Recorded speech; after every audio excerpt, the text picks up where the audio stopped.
Tausen, and I'm a friend of the show. Boom.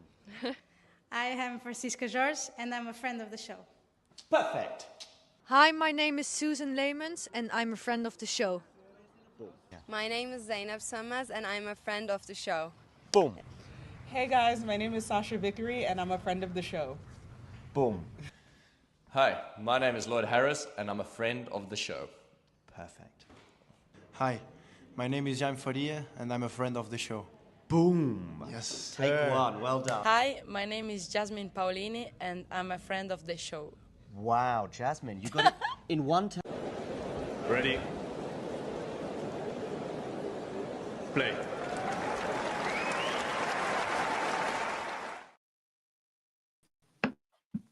Hello, and welcome to ATP Weekly. I am joined by Jack. How are you doing, Jack? Good, thanks, Gavin. Yeah, it's been a pretty decent week. Some stuff going on outside the ATP as well, but obviously we're here to talk ATP. Honestly, I think the results this week have been juicier than that match that we won't mention. But yeah, no, I'm good, thank you. I'm good. Let's get stuck in, definitely. Good. Our producer,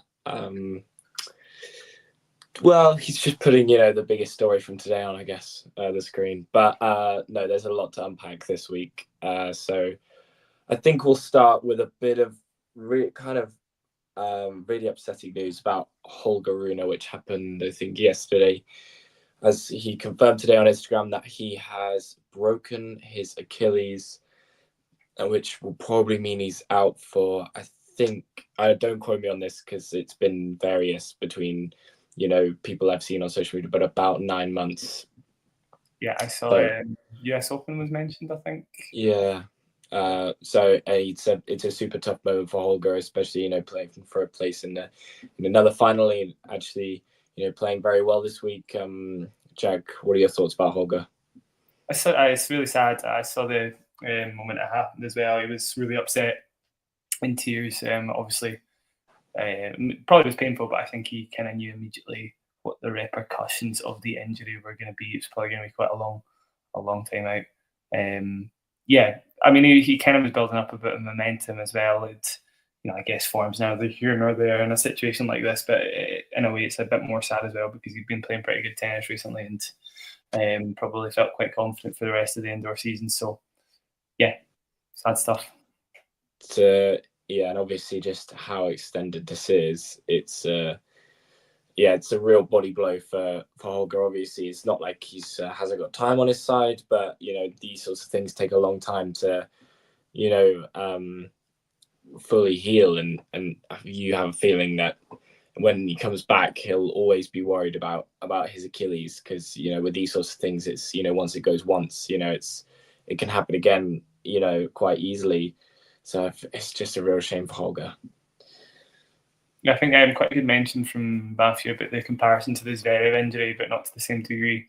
I guess Zverev's quite an optimistic example because obviously that was an injury that totally took him out of the game, and now he's back to playing, number 3 tennis in the world. So yeah, I mean, go on. I was just going to say, yeah. So I'm sure Rune obviously can feel bad now, but yeah, there's light at the end of the tunnel, I think. Yeah. Ghost, Zverev's injury, I'd say probably was worse. That took him out for how long? Did that take him out for? I believe somewhere around a time, actually. Might have been a similar amount of time. I think he had obviously the French. I think then maybe he was back. I know he was back Doha of 23. I believe, was it Doha of 23? Yeah, I'm not 100% sure. I'm not 100% sure, but it was something like that.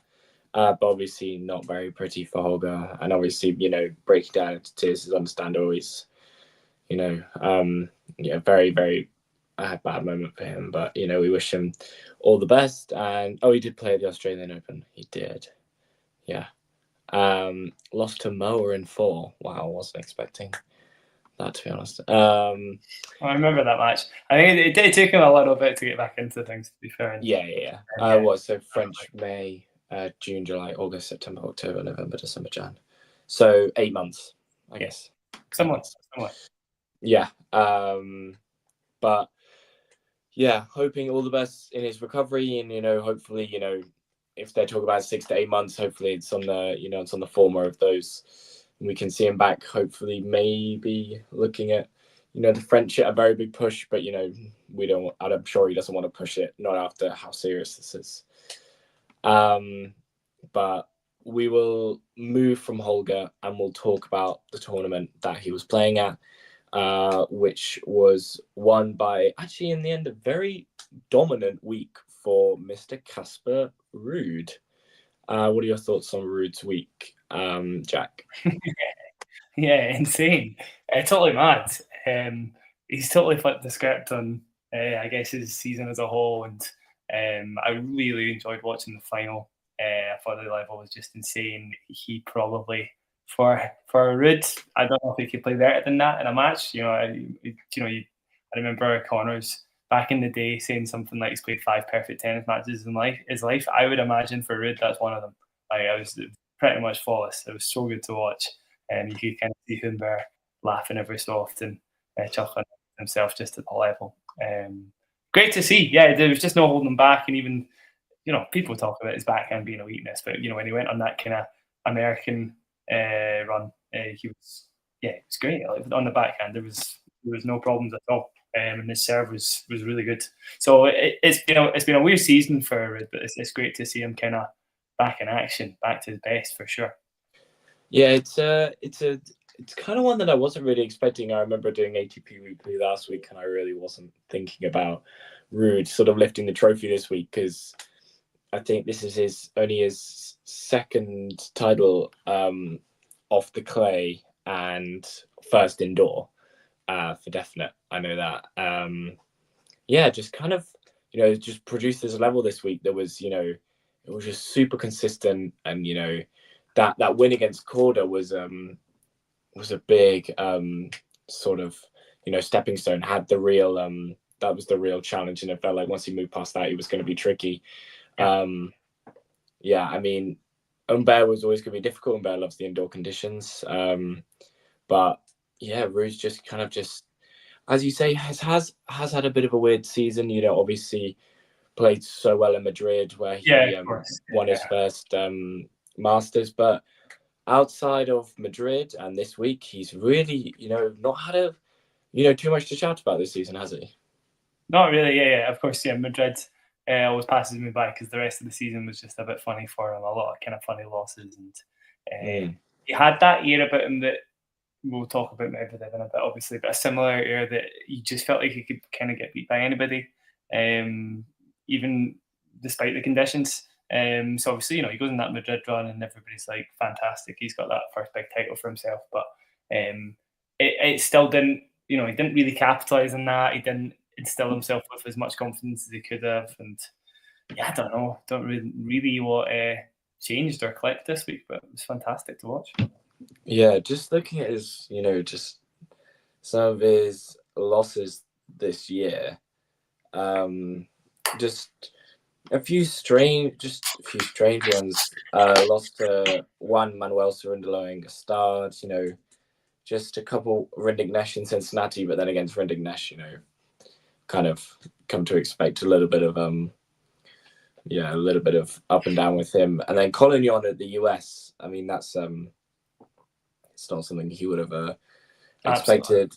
Yeah, like he's had some losses this year that you just feel as though if the other person, if his opponent is playing, a decent standard, he could, probably take it. But this week it wasn't like that for Casper. He was on top of it the entire week, and it's good to see him, hit his straps, and another milestone chalked up. I think that's his 12th 250. He has the nickname of the King of 250s. And it does, unfortunately. Doesn't really help his case this week, but that's fine. I will say that the draw this week for me was pretty stacked. I thought that it was a very good draw in Stockholm. It was lots of people that I thought could have thrown him off. But we'll I think, just sorry, very briefly, sorry to cut you off again, but like, you look at the players he was playing. Obviously, it's only 4, but pretty much all of them, you could have said, he could beat Ruud 100%. Indoors, Cilic, big serve and forehand combo. Korda hits as flat as a pancake. Chapeau, huge shots. Humbert, amazing indoors. Like all of those guys, you'd have been like, they could be rid. It's a great run. It is a good run. To Cilic and Korda may not have been seeded this week, but they might as well have been. They're big guys. And Chapeau again, loves it indoors. Beat him in Dallas earlier this year, didn't he? To win the title, Chapeau did.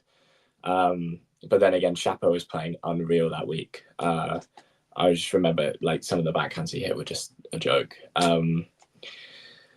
But yeah, we'll just quickly move on to his finalist partner in Hugo Humbert, who obviously had a big slice of luck, being a set down when Rune retired after his Achilles pop. But outside of that, because we've talked about Rune, and I will actually come back to that because I've just been reminded about something that I wanted to talk about. But how was Humbert's week for you? Obviously, making another final, it's always good.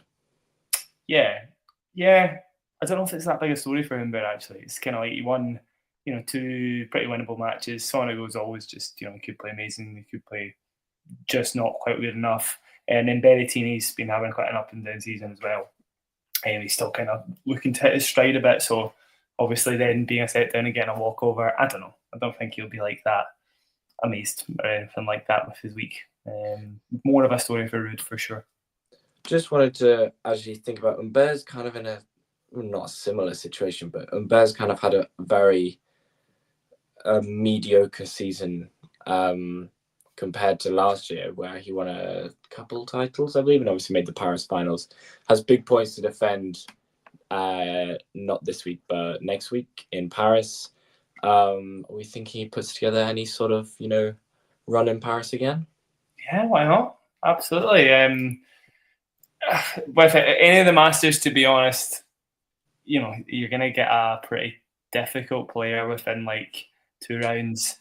If it's will it be a round of 128 in Paris now, I guess, with the 2 weeks? It might be, yeah. It could well be. I don't know. I thought all the Masters nowadays were 2 weeks.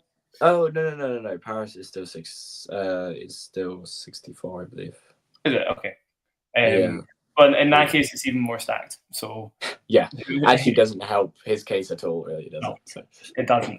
So I think I'm going to be like, Humbert's got the potential. Humbert's got more potential than some kind of players ranked about his ranking, maybe like the Kachanovs, Nakashima a bit more down, all these guys, just because he hits bigger. But at the same time, he could easily be out in 1 round, just because he's a little bit too volatile.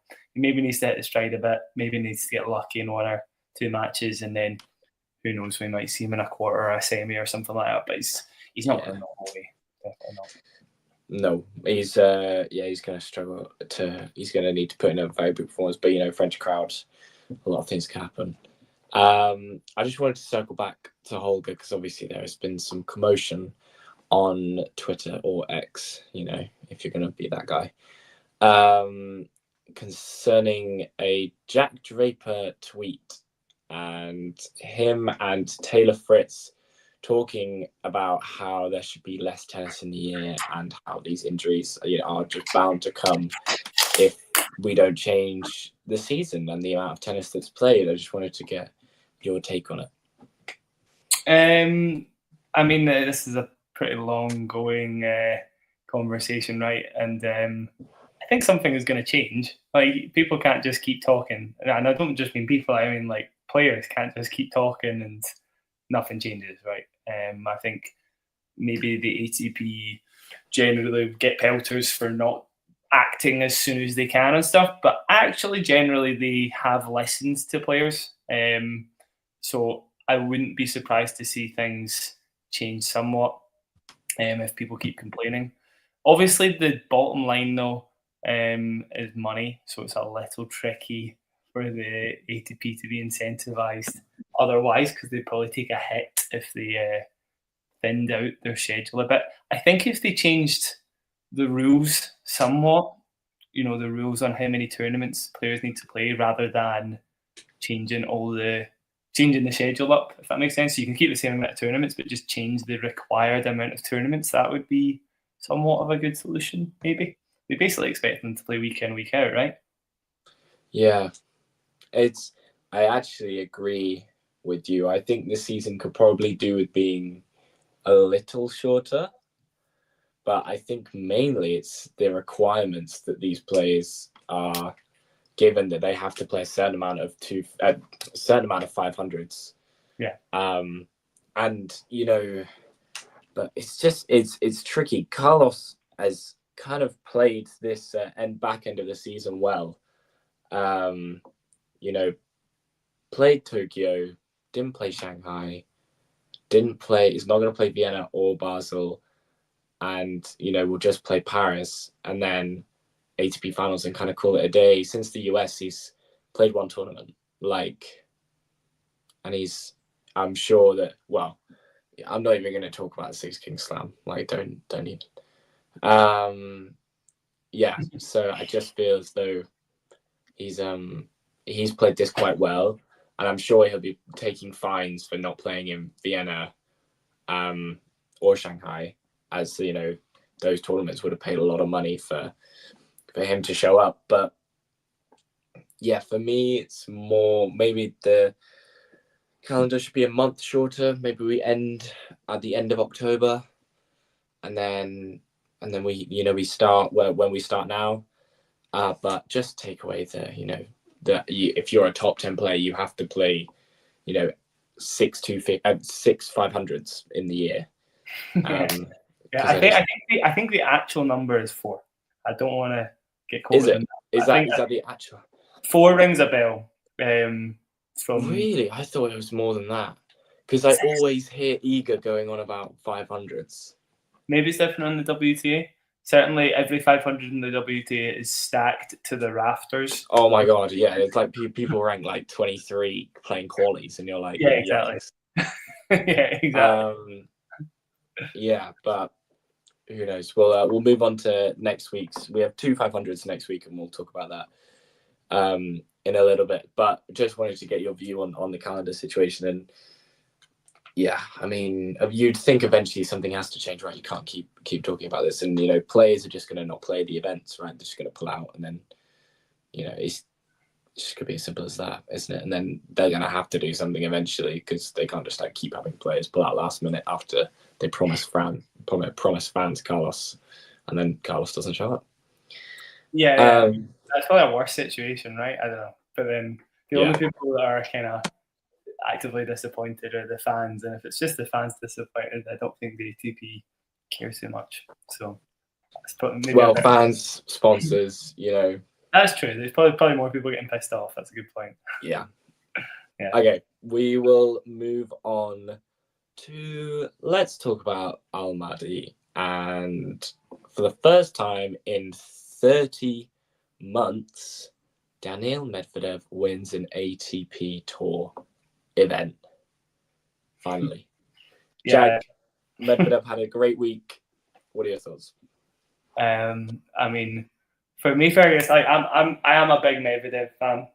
I have been for ages, and for a long time I dined out on that Rome Masters title, and I thought it was a little flash in the pan before more hardcore greatness, and the descent has been painful.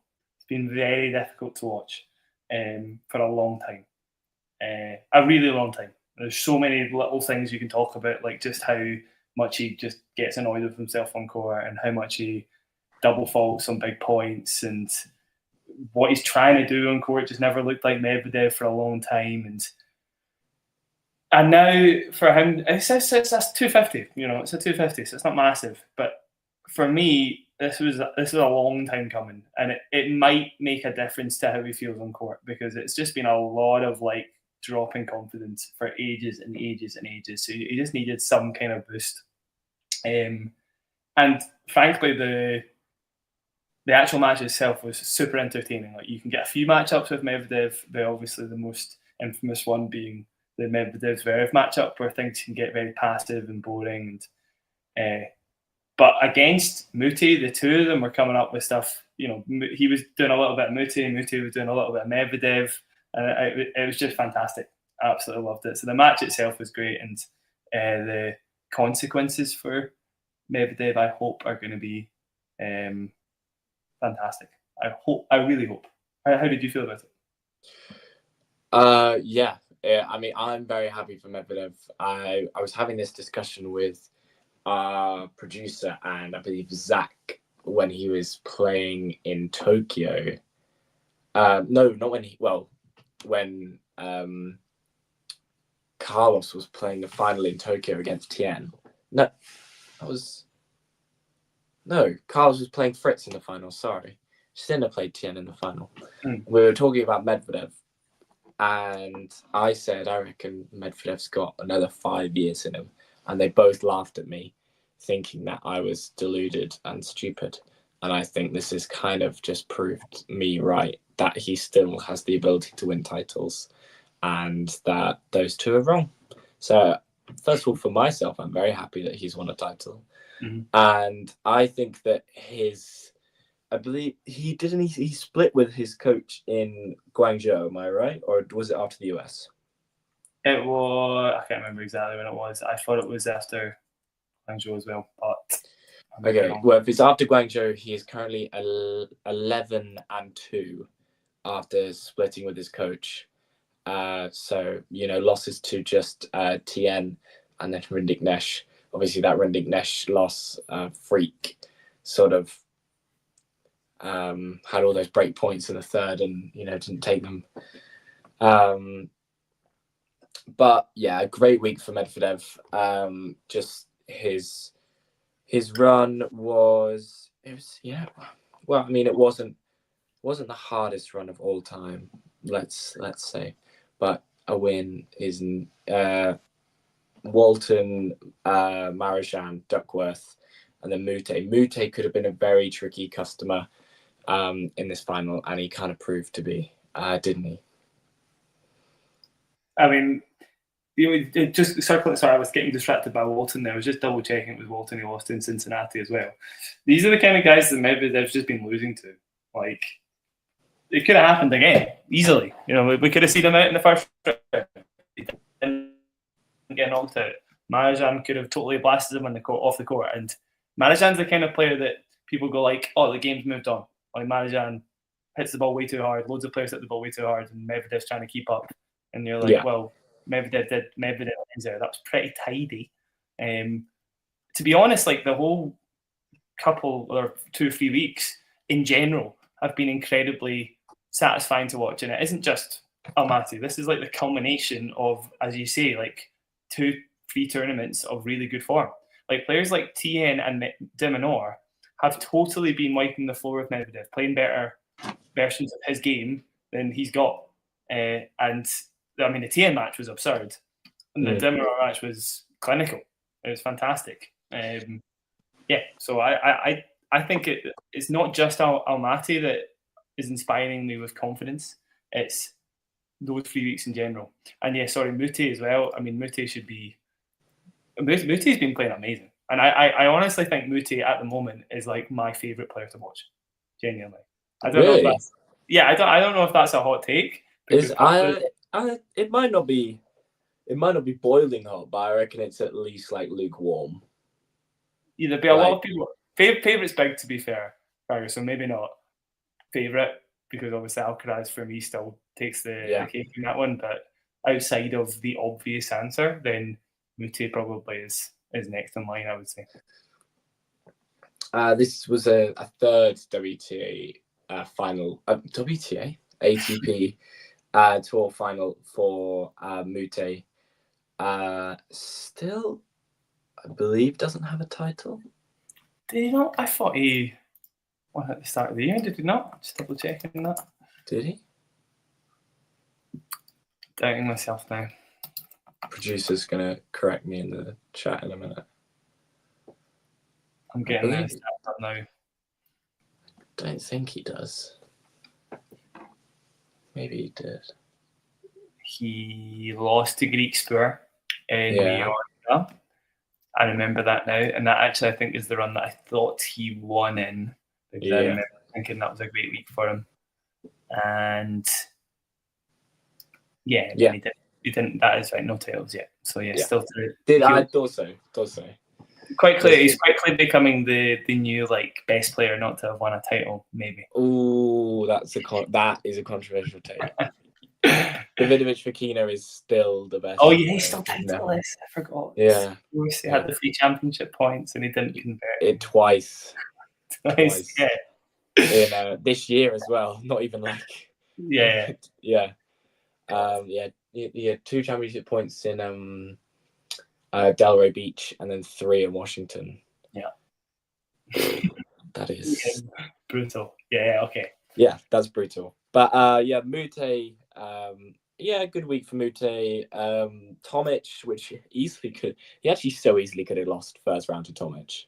Tomic could have just, played like it was like 7 years ago and almost took it to a third. That was a good match, by the way. I enjoyed that one. Shevchenko, Struff, Mikkelsen, and then losing to Medvedev. There's a lot of, players, I say shadowy players, but players that can be very dangerous on their day. Mikkelsen as well. I actually thought Mikkelsen was going to go to the final this week, but Mikkelsen getting frustrated by muteness, I guess. Yeah, he got absolutely stuck in the web that match. Yeah, absolutely. And as soon as you get stuck in the web, it's just you can't get out. You cannot get out. But yeah, a great week for Medvedev, back in the winner's circle, his 21st ATP title and his 21st in a different city. So he has never won the same tournament twice. Yeah, still. Yeah, that's been going for so long. Nuts. I love how he's won a tournament and then every single year, the year after, he's gone, actually, I don't really fancy it. Just, I'll lose this week. But where does this leave? Well, it leaves Medvedev with possibly the biggest outside shot of still making ATP finals ever. I think he'd probably have to win Vienna and then semis of Paris. And then I don't know whether he's down to play like Metz or Athens or... let's check quickly. No, I don't think he is. He probably... No, he's not. I mean, he's not beaten those two. And I still don't think he is. Because I do think that it's not just about the game moving on, it's just they are the game at the moment. But against anybody else, why not? Yeah, I don't think anybody else ranked above him is looking that scary, really. He's on the opposite side of the draw to Sinner, so maybe he meets him in the final.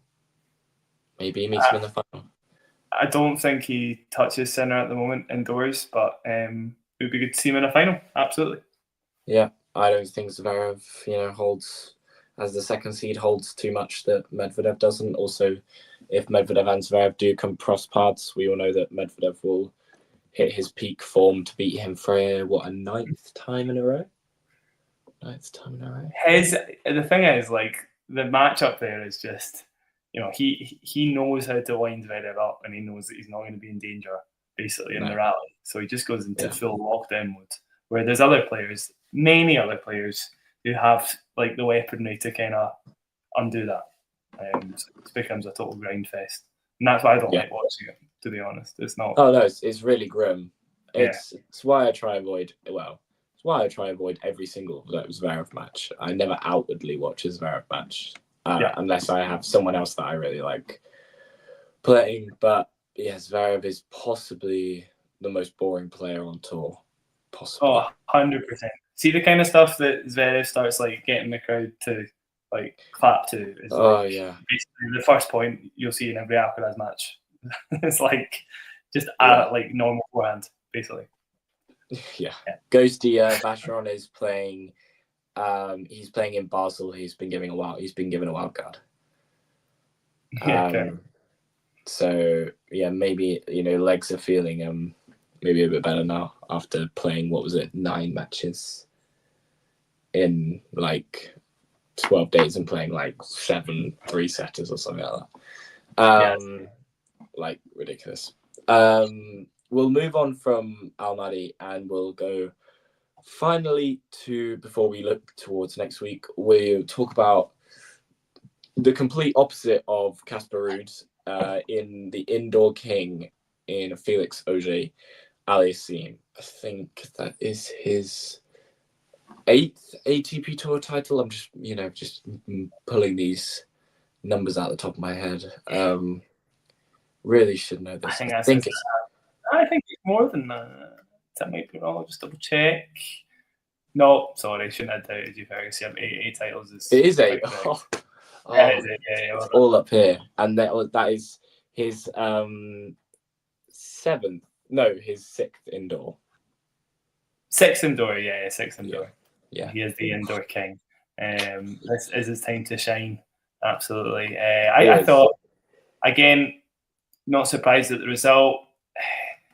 Is, could we almost say Auger-Aliassime can be a little serve botty when it comes indoors, and he can be a little meh sometimes to watch? Yes, it's not agreed. Just talking about the performances themselves. I mean, yeah, he did great. And is it really that much of a story though? We kind of same old in a way. We always expect Auger-Aliassime to do really well at this part of the season. The serve plus one's just way too good. If he's not done it on the first shot, he's done it on the second shot. And he kind of had a pretty easy-ish draw. Yeah, I mean, definitely pretty easy. In fact, apart from Lehechka, of course, Lehechka's a pretty big challenge in the final. Yeah, not much of a story there. I don't know. Is that a bit harsh to say? No, I think that's about right. I kind of expected him to, this is Felix, peaks time of the season. Obviously won Basel 2 years running. Just loves it indoor. Super dangerous serve plus one, just getting him out of jail 90% of the time. Wasn't broken today. Beats Lehechka 7-6, 6-7, 6-2. Lehechka doing well to win that second set. Felix not broken the entirety of the match, saved his 3 break points. Was probably always going to be a little bit of a serve fest when it came to, Lehechka versus Auger-Aliassime, both of them having, bigger serves on the tour. I think if I had to guess who's a bigger server, I'd say Lehechka, purely based on numbers. At the end of the day, it doesn't matter that much, does it? It's just it depends what numbers you're looking at. So I would imagine Auger-Aliassame's got a better serve win percentage, but probably Lehechka's got a bigger serve. I think he probably has more miles per hour on it. But but who's winning points? Yeah, exactly. Felix had a very good week, kind of just cruising his way through until the final, and then I'm sure he has his eyes on Basel again this year. I think he probably thinks he has a very good shot. Fritz is the top seed. Like Auger-Aliassime has, every chance of beating Fritz, no matter how good Fritz has been playing recently, which isn't that great. Like, he's playing good stuff, but he's not quite the Fritz of last year, I would say. I don't know. I think he's got a top 2 problem, like many other players in the rankings. He's been fairly. I think he's been fairly. I would like to know his record, in fact, against everybody else. I might even just look that up, because it's probably been pretty good. So I still think, actually, if it did come down to it and it was a final between Fritz and Auger-Aliassime, I would probably slightly back Fritz, like 60-40, 55-45 kind of thing. But I don't know. Okay. I'm just looking at how many times he's played one of the top 2 this year. He's had quite a few other losses, to be fair.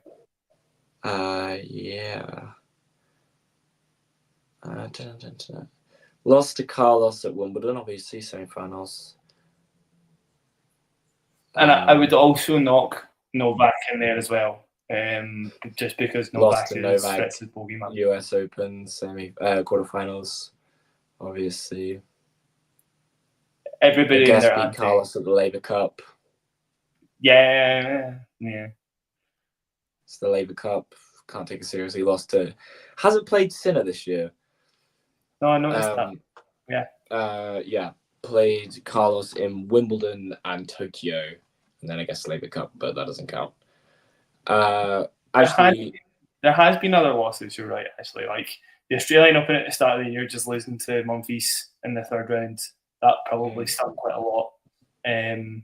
You're then talking like, I mean, I don't know. I'm kind of looking at it, and a lot of the big tournaments, like getting to the Miami semis was huge, and immense losses, nothing to be ashamed of. Wimbledon semis and then losing to Alcaraz.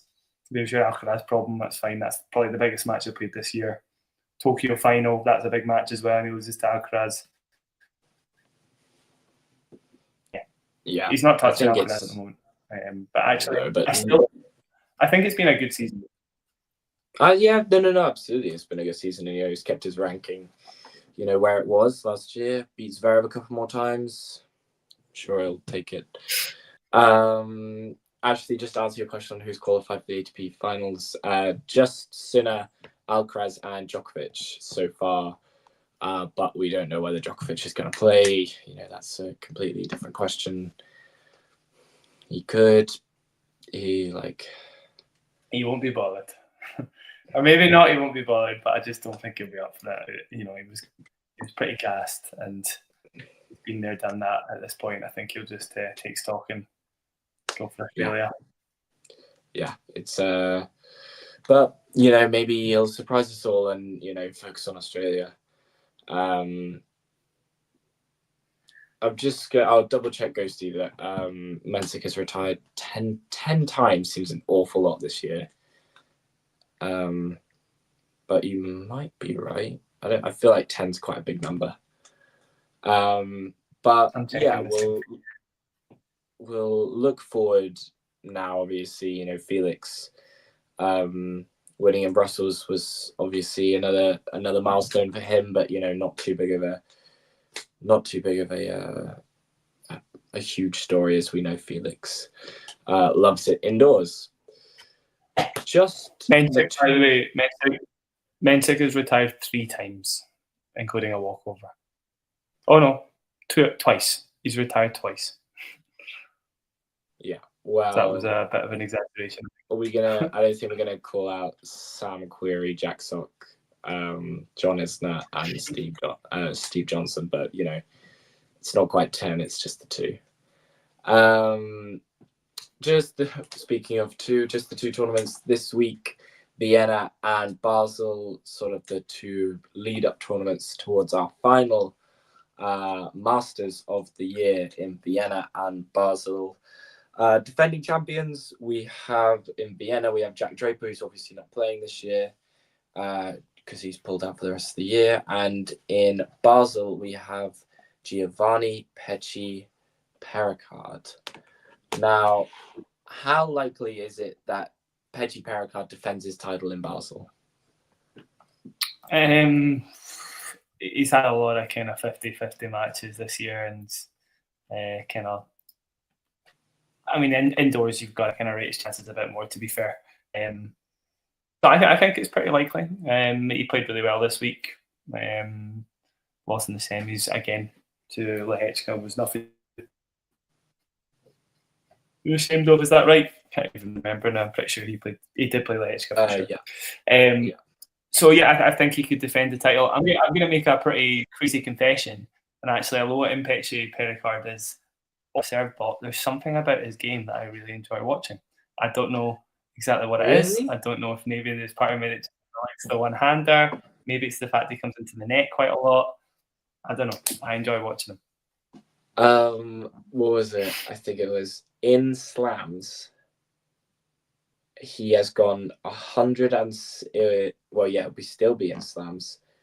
He has gone 106 return games without creating a break point.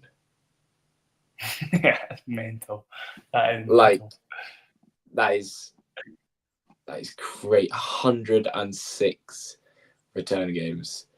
I think it was the guys on the tennis podcast that were claiming he's the worst returner on tour.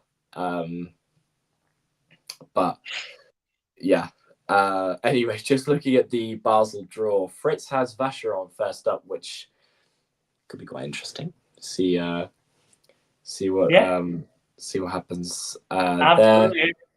I'll be tuning into that. Maybe not expecting Shanghai fireworks, but I'm still obviously very keen to know what happens and if it's a flash in the pan or not.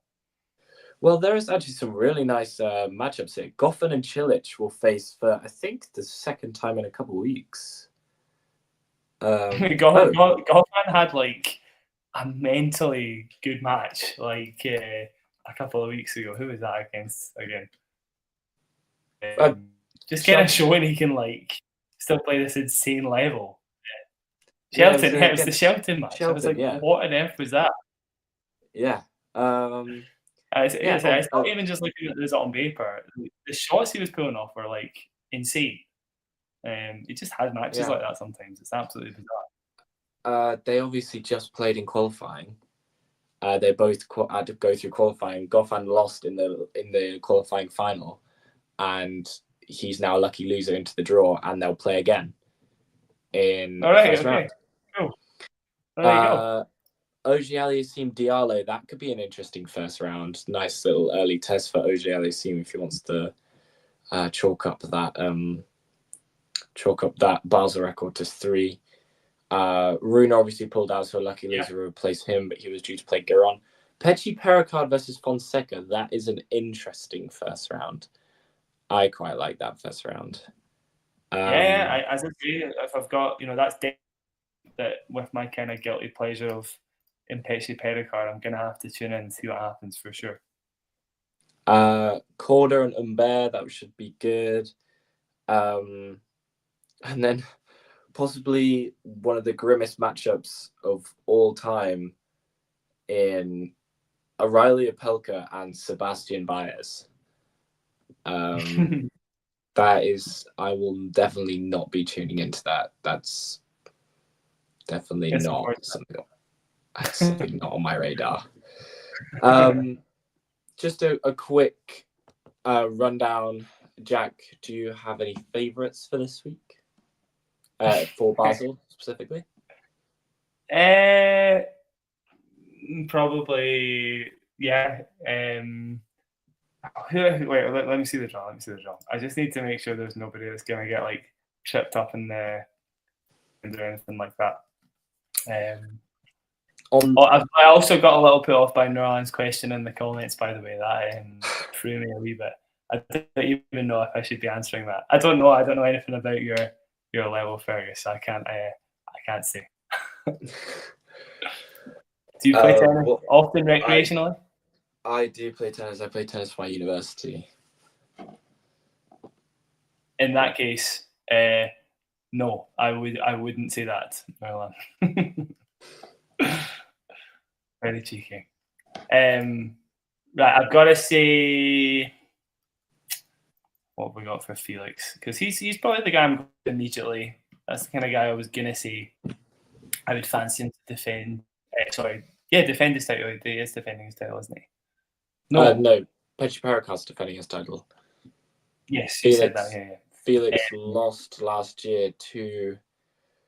I can't remember. It was quite a long match. I remember last year.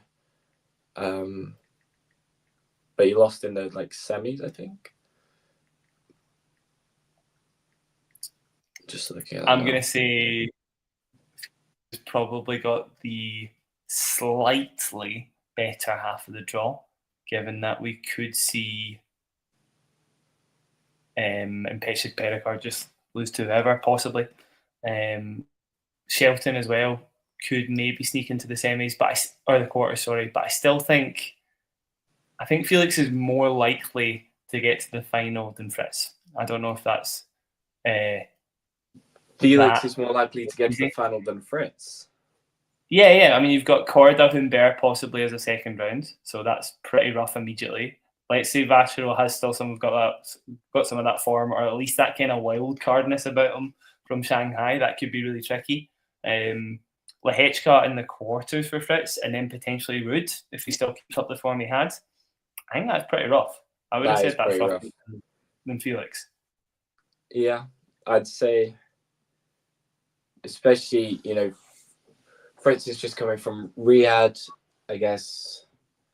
A little bit of, obviously not very testing conditions or gameplay, but just, a bit of tiredness on court due to the flight, the travel, obviously. All the other guys, coming from somewhere in Europe, so not too long, just 1 or 2 hours maybe. Less of an issue, but I don't think Fritz goes all the way this week. Maybe Shelton can rediscover his form this week after, I think he kind of forced himself to play Shanghai for kind of no reason. But maybe Shelton makes a run. Looking for Henry Burnett this week. Everyone's saying he's the new Federer. He's the 17-year-old version of Federer. So we'll see. He has Mensik first round, so that is a pretty tough one. Maybe, who knows? GMP Mensik second round. If GMP gets past Fonseca, that's going to be pretty brutal. Mensik must love these indoor conditions. I don't remember much of. Well, he wasn't really around last year, was he? That's really crazy to think that Mensik wasn't even around last year, and now he's a Masters 1000 winner. There you go. It's been a weird season for Mensik. Talk about that for too long, but I really weird. Obviously, so many people thought that was the jumping off point for him, and it's just not really happened like that. And I would like to assume it's because he's just not quite molded and he just caught fire in Miami. But honestly, I think Damon kind of hit it in the head talking about him. I think he's going to be the down player forever. I just think he's got that sort of game. Say that again. I was saying I think Mensik's going to be that kind of up and down player forever. I don't know if there's ever going to be a time where he pulls off like 3 title streaks or anything like that. I just think his game is built on that kind of level of risk and just how big he hits it. And I think it's always going to be like that. Maybe 5 years' time, he puts together an insane 2 weeks, wins a slam. Maybe, yeah. Yeah. Who knows? For me, it would probably be US that he'd win a slam. Maybe Australia. I don't know. I feel like Grass and I watched him. I was at Wimbledon. I watched him play. I watched him play Giron, and just point to point, he looked like he would lock out of certain points completely. Like he just wasn't. It looked like he was just really not with it, and then other points he just hit a crazy backhand winner down the line, and you're like, well, it's just Mensik, isn't it? For me, winner this week, in Basel. I'll go with Shelton. Mainly because I want Shelton to do well. And I think, indoor conditions kind of are less taxing after coming back from injury for so long. Maybe he puts together a run. We'll move on to Vienna, where Sinner is playing. I'm not going to ask you who's going to win because, 8.5 times out of 10, Sinner wins Vienna. Yeah. I'm still going to take it at the draw just in case there's anything that could be a bit of a curveball. Because that's always the question. Sinner is always going to be the answer. And then is there anything that could maybe not even just stop him, but just make him bat an eyelid, basically. Bublik quarters. Sinner Bublik. That's what I want to see. There we go. If Bublik's absolutely no guarantees he gets there. But if he does, that would. But that 100%. That's the kind of wild card we're talking about. And then apart from that, in that half, Rublev doesn't inspire me with confidence. De Minaur's a terrible matchup. There's not really anybody kind of snuck away there that's going to cause many problems. I would like to hope there is a chance that Medvedev can do something if he got to the final. And actually, maybe Zverev as well. He does serve really well indoors. There may be a chance he could sneak it too. But besides those two players, I just think if he's not if he's feeling fine after rehab, maybe Mahatch can throw a few big forehands if Mahatch is firing. But then again, Mahatch just had a very up and down year again.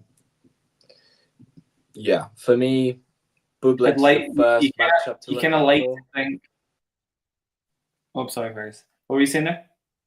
I was just saying, Bublik, if he gets there, is probably the first match to look out for Sinner. Altmaier may cause a few problems, but not many. Yeah, and then Bublik's got a relatively easy draw to get to that Sinner matchup.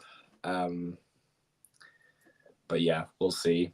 Not too much that's looking too promising for anyone else to win Vienna this year, apart from Sinner, who won there in 23, I believe.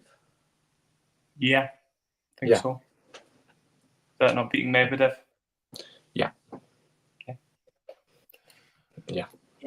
Yeah, it's unfortunate, and it's maybe this is just kind of showing the problem with ATP in general at the moment. It's like tournaments don't have that much life in them because you kind of just think, oh, Sinner's won the tournament already.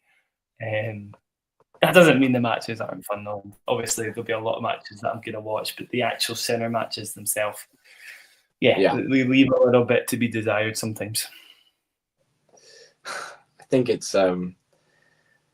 I have a question before we wrap things up. Is a tournament less?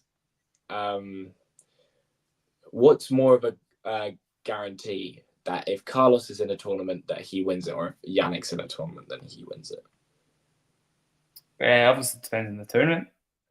Certainly, this stage of the season, Sinner. And actually, bar the two of them being in the draw, obviously together, probably Sinner, because Sinner's just so much more his baseline just stays exactly the same all the time. Obviously, Alcaraz rose, and his baseline in general, the US Open, and we kind of thought, oh, this is the new Carlos, but I think it probably take a lot of energy, and we're not going to see him like that all the time. Is my guess. I still think Sinner's probably more robotic in that sense, despite the fact some pundits maybe want to say Alcaraz is now made himself a bit more reliable too. I still think Sinner is my short answer, just because he's so stable. Okay. I like to agree with you, due to the fact that I just feel Sinner is more reliable. Obviously, Carlos over the last 6 months has made himself, almost unbeatable. But I just feel like we've seen it before that Carlos can have this big dip in, his play and his form, and I haven't seen this big dip from Yannick yet. I mean, he didn't even dip that much when he lost to Bublik and Halle, which is only his, obviously lost to Greek Sport in Shanghai, lost. But unless our producer wants anything else, I think we will wrap it up there. Thank you very much, Jack, for joining me today. It's been great. I think he is frozen. Yeah, thank you very much for having me, Fergus. Looking forward to the next one. Hopefully you can hear me at the moment. I'm not sure. Going to cutting out a little bit. I hope everybody can see that lovely picture of me in the middle as well. Is that like a Pedro Pascal Jesus or something like that? Or is it just Jesus? I don't know. It's Harry Maguire as Jesus. It's Harry Maguire. I thought it was Pedro Pascal. Yeah. Oh, there you go. Thank you everyone for tuning in. We will be covering as much as Vienna and Basel as we can, I'm sure. And everyone, the drill. If you enjoyed this video, make sure you hit that like button. Don't forget to subscribe and click that notification bell so you don't miss out on all things tennis.